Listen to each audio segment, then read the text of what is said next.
Allahu Akbar.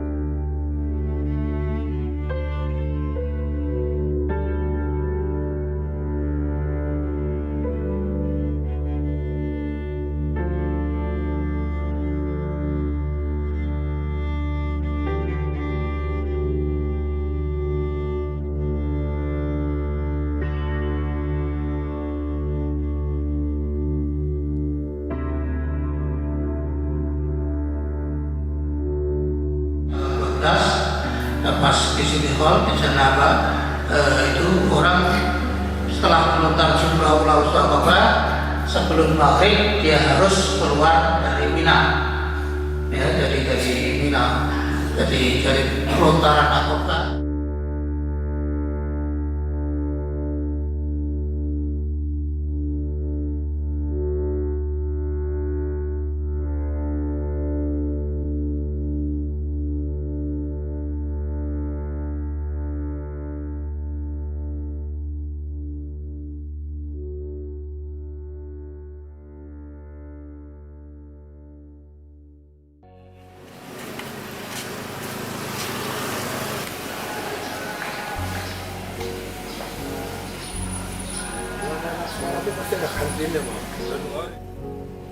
Pondok Pesantren Futuhiyah sudah berkiprah di bidang pendidikan dan dakwah selama lebih dari 100 tahun.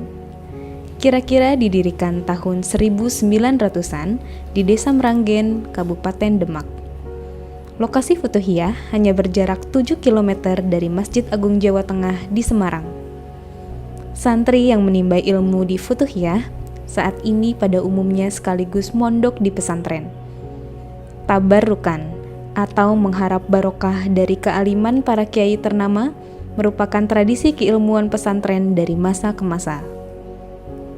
Nama Kiai Haji Muslih atau biasa dipanggil Mbah Muslih yang merupakan putra pendiri dan generasi kedua Futuhiyah sulit dilepaskan dari nama besar Futuhiyah. Mbah Muslih lah yang membuat Futuhiyah makin bersinar karena kebesaran nama Mbah Muslih menyedot animo masyarakat dari penjuru Jawa Tengah dan sekitarnya untuk mondok di Futuhiyah.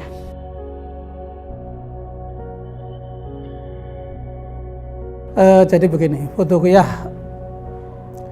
didirikan oleh Simbah Kiai Haji Abdurrahman pada sekitar tahun 1905. Pada dasarnya tidak ada orang yang tahu persis tentang tahun berdirinya Pondok Pesantren Futuhiyah. Orang-orang sepuh dulu, orang-orang tua dulu hanya mengetahui bahwasanya pada saat Gunung Kelut meletus, kemudian abunya sampai ke Meranggen sini, mereka ingat pada waktu itu Pondok Futuhiyah itu sudah mulai ada santri-santrinya. Santri pada saat itu disebut santri kalong karena kalau malam mereka berdatangan ke pondok pesantren dan mengaji bersama Simbah Kiai Haji Abdurrahman. Pada saat itu pun yang ada hanya sebuah langgar yang nangkring, ya, dulu itu kalau disebut langgar itu mesti nangkring terbuat dari kayu, nangkring di atas, kemudian hanya itu. Nah, kemudian mereka belajar di situ, kemudian tidurnya juga di situ. Terus kemudian kalau pagi hari mereka pulang membantu orang tuanya kerja di sawah atau di kebun. Jadi itulah makanya disebut santri kalong.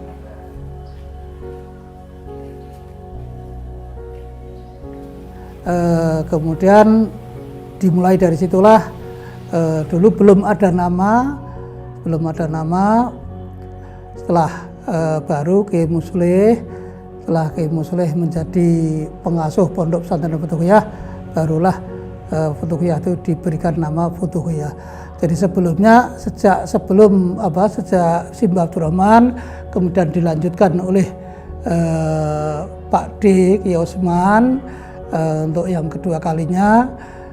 Kemudian setelah Pak D. Osman sibuk di organisasi Nahdlatul Ulama, di mana beliau adalah ketua cabang Meranggen ketika itu.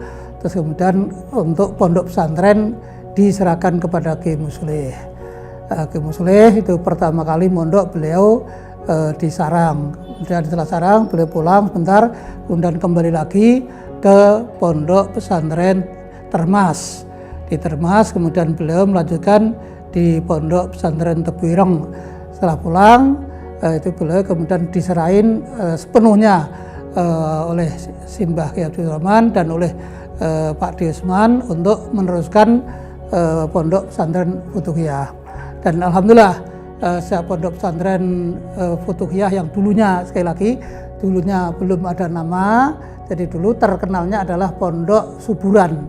Suburan adalah tempat atau letak di mana pondok pesantren Futuhiyah berada. Kenapa milih di Meranggen atau di Suburan? Karena memang kebetulan Simbah Abdurrahman itu lahir di Suburan, di Meranggen. Jadi hanya ketepatan saja. Ilmu agama yang dapat digali dari Futuhiyah bersumber dari kitab kuning yang lazim dibelajarkan di berbagai pesantren besar di seantero Indonesia. Dengan kitab kuning yang dibacakan para kiai secara tradisional, yakni menggunakan terjemah bahasa Jawa, telah mendorong banyak kalangan menggolongkan Futuhiyah sebagai pesantren jenis Salafiyah. Salah satu ciri kesalafan Futuhiyah ditandai dengan lokasi Futuhiyah yang dikelilingi oleh banyaknya nama pondok pesantren di sekitar. Menurut sejarahnya, pesantren yang mengitari Futuhiyah dahulunya adalah pondokan-pondokan atau asrama santri yang dikelola oleh para murid Mbah Muslih karena keterbatasan sarana di pesantren Futuhiyah itu sendiri. Pondok-pondok itu hingga kini bertahan dengan nama pondok pesantren tersendiri. Namun, pusat pendidikan formal para santri tetap menginduk ke Yayasan Futuhiyah, misalnya Ponpes Al-Mubarok, Al-Amin, dan beberapa nama lain. Beberapa pondok membelajarkan tahfiz Quran 30 juz. Jadi ada dua pendidikan di pondok pesantren Futuhiyah. Yang pertama adalah pendidikan formal, dan yang kedua adalah pendidikan informal. Pendidikan formal sendiri mulai dari yang paling dasar sampai dengan yang paling tinggi.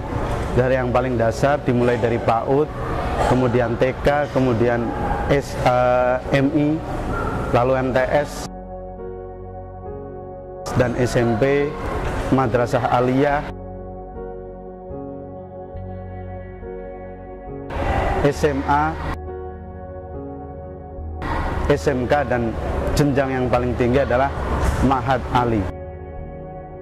Sedangkan yang pendidikan informal ada kajian kitab kuning, kemudian pembacaan Al-Quran atau pengajian Al-Quran, dan yang ketiga adalah Madrasah Diniyah Salafiyah Futuhiyah. Kemudian setelah tahun 67, pemerintah melihat bahwasanya madrasah di Futuhiyah ini, baik yang diniyah ataupun yang sanawiyah, itu mencukupi atau kurikulumnya itu sudah melampaui batas menurut ukuran negeri. Jadi akhirnya disarankan oleh Departemen Agama yang sanawiyah untuk menjadi aliyah, kemudian yang diniyah untuk menjadi sanawiyah. Dan sejak itulah Futuhiyah mengadakan ujian negara sejak 67, baik sanawiyah ataupun yang kemudian menjadi aliyah, kemudian diniyah yang menjadi sanawiyah, kemudian dari situ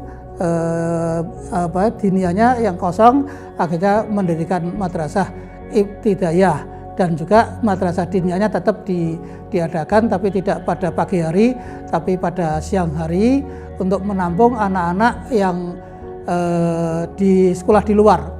Artinya yang tidak sekolah di Futuhiyah, yang tidak masuk madrasah di Futuhiyah, itu mereka paginya sekolah di luar, kemudian sorenya mereka masuk di diniyah Futuhiyah.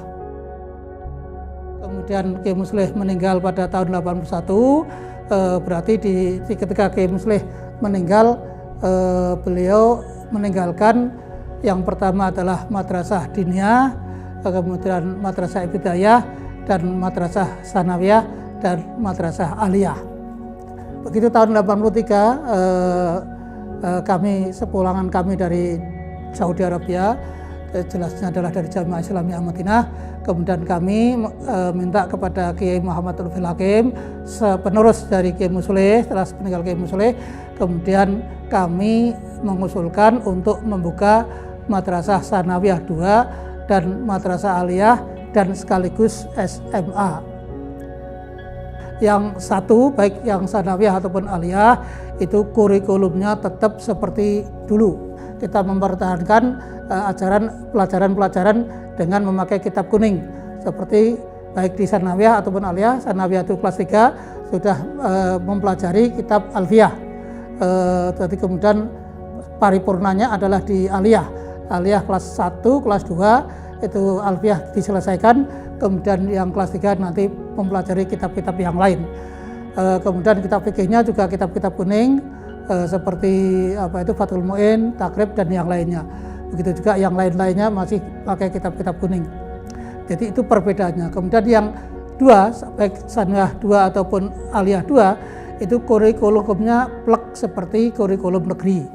Hanya perbedaannya ada mulok di sana, muatan lokal, itu seperti kita tambah pelajaran bahasa Arab, itu nanti ada nahwunya, ada sorobnya yang memakai kitab kuning. Jadi seperti akhlak juga itu kita memakai pelajaran kitab-kitab kuning. Kemudian SMA, plek ya, SMP dan SMA itu sama dengan yang ada di kurikulum pemerintah. Jadi kalau ada yang ingin memperdalam agama maka bisa misalnya sekolah di MA Futuhiyah 1, khususnya di MAK. Kalau di yang ingin mempelajari atau memperdalam tentang teknik bisa di SMK.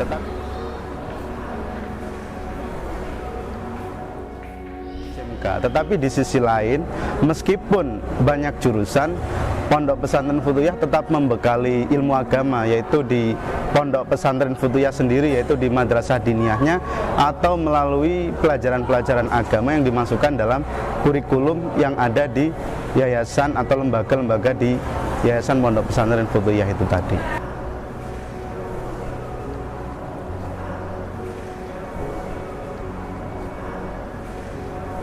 Saya kira keunggulan pesantren Futuhiyah adalah bagaimana ia atau Yayasan Futuhiyah ini mampu mensinergikan antara ilmu pendidikan umum dengan ilmu agama. Yakni di Futuhiyah sendiri ada banyak lembaga dengan berbagai jurusan.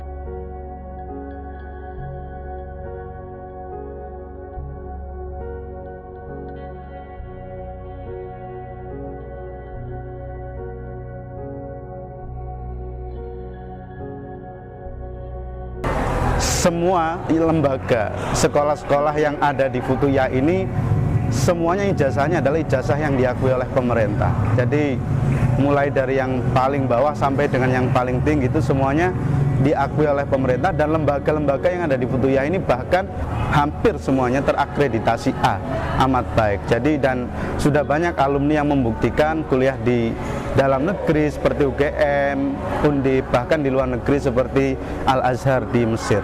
Karakter salaf menurut visi Futuhiyah adalah identitas santri yang dibangun agar memiliki kultur akhlakul karimah terlepas dari ilmu atau profesi apapun, yang kemudian dipilih dan ditekuni para santri.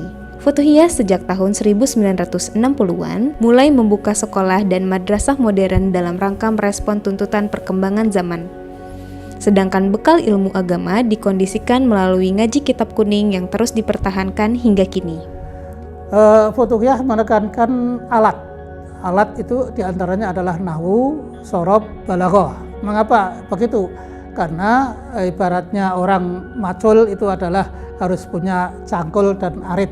Lah, nahwu, sorob, dan balaghah itu adalah cangkul dan aritnya. Jadi aritnya untuk orang petani. Jadi dengan itu insya Allah bisa menggarap apapun bentuk sawah apapun. Jadi dengan nahwu, sorob, dan balaghah, insya Allah seorang yang pandai, yang pintar ilmu itu, insya Allah akan bisa mendalami kitab-kitab kuning apapun bentuknya, baik itu tafsir, hadis, fikih, usul fikih atau yang lainnya. Insya Allah dengan itu bisa membaca kitab, dan sampai hari ini nahwu, shorof dan balaghah itu masih kita pertahankan untuk bisa karena kita yakin karena itu bisa untuk mendalami kitab-kitab kuning. Pada mulanya Futuhiyah ini memang pondok pesantren salaf. Jadi pelajaran yang ada di pesantren Futuhiyah adalah ilmu-ilmu agama, misalnya shorof, kemudian nahwu, ilmu-ilmu alat pokoknya. Lalu kemudian seiring berjalannya waktu, Futuhiyah sendiri mendirikan lembaga-lembaga seperti SMA, kemudian ada SMP, MTS dan sebagainya. Alhamdulillah tradisi kitab kuning saat ini masih dilestarikan dan saya yakin pasti akan terus dilestarikan. Di posisi Madrasah Diniyah itu menjadi benteng terakhir. Jadi bagaimana para santri itu bisa memperdalam kajian-kajian keislaman seperti kitab kuning, fikih dan sebagainya. Itu semuanya mendapatkan sarananya itu di Madrasah Diniyah Salafiyah itu tadi. Futuhiyah juga mengembangkan tahfidz Quran, jadi ada beberapa santri yang di sini juga sekaligus menghafalkan Al-Quran. Kebetulan di sini juga pengajian Al-Quran dilakukan setiap ba'da maghrib, dan bahkan Mahat Ali Nurul Burhani yang merupakan pendidikan tinggi di Futuhiyah ini sendiri mengambil jurusan Al-Quran wa ulumuhu, di mana targetnya adalah selain menghafalkan Al-Quran juga memahami apa yang ada di dalam Al-Quran itu sendiri. Jadi itu Kiai Muslih selalu menekankan kepada santri-santrinya supaya tugas Anda sekarang adalah belajar.